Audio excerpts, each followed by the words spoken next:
Programang ito ay rated SPG. Striktong patnubay at gabay ng magulang ang kailangan. Maaaring may masiselang tema, lengguwahe, karahasan, sexual, horror o droga na hindi angkop sa mga bata. Mga kapamilya, ang mga dapat nating abangan ngayong Biyernes. Habang tumatagal sina Bubbles at Tanggol ay mas lalong nagiinit ang ulo ni Chip Espinas. Kaya't mapagbabalingan nito ang mga kaibigan ni Tanggol na ipasok sa Bartolina at hindi sila makakabalik hanggat hindi bumabalik ang kanilang kaibigan. Iginiit niyang humanda si Tanggol sa pagbalik nito dahil perwisyo ang ibinibigay sa kanya. Habang papabalik naman sina Bubbles at Tanggol ay nakiusap siya kay Bubbles na bisitahin ang kanyang lola Tinding.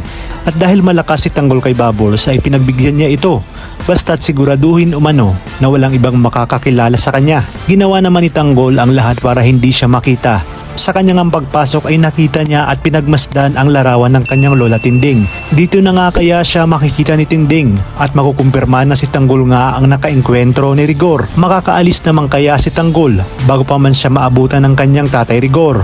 Bago nga pumunta si Tess sa presinto ay naisipan niyang mag-ayos kaya't napansin siya ni Camille at ng mga taong tambay sa labas na posturang-postura at litaw ang ganda.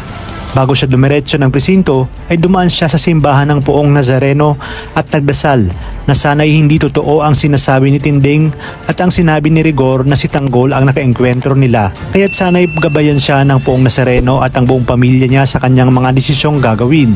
Habang sa presinto naman ay kinausap na ni Rigor si Lena na nagawa pa nitong paalisin si Mando para lang masolo si Lena.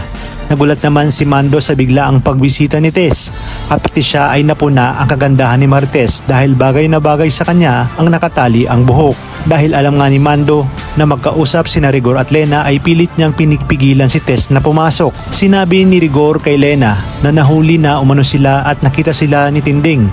Kaya't sa palagay niya ay kailangan na nilang itigil ang kanilang relasyon bago pa nga mahuli ang lahat. Hindi naman pumayag si Lena dahil hindi niya umano kakayaning mawala sa kanya si Rigor. Okay lang naman daw sa kanya na wag hiwalayan ni Rigor si Tess, basta't hayaan lang siya nitong mahalin siya. Di na nga nagtagal ay pinagsaluhan na nila ang mahablangkang luto ni Marites. Napansin ni Tess na tahimik lang si Lena, kaya't inalok niya ito dahil wala naman daw lason ang kanyang niluto. Tahimik na rin din si Rigor at Mando dahil alam nila ang totoo, hanggang sa nagkaparinigan nga sina Tess at Lena. Habang sa isla naman ay sinabi ni Tanggol kay Bubbles na sana'y matulungan siya ni Bubbles na makatakas dahil hindi niya talaga gusto ang pinapagawa ni Chip Espinas. Sagot naman ni Bubbles na sarili niya nga umano ay hindi niya matulungan si Tanggol pa kaya at sa buhay na pinasok nila ay wala na silang kawala at habang buhay silang ganun. Ngunit iginit ni Tanggol na sana'y hindi pa huli ang lahat at magkaroon pa sila ng pagkakataon para magbago.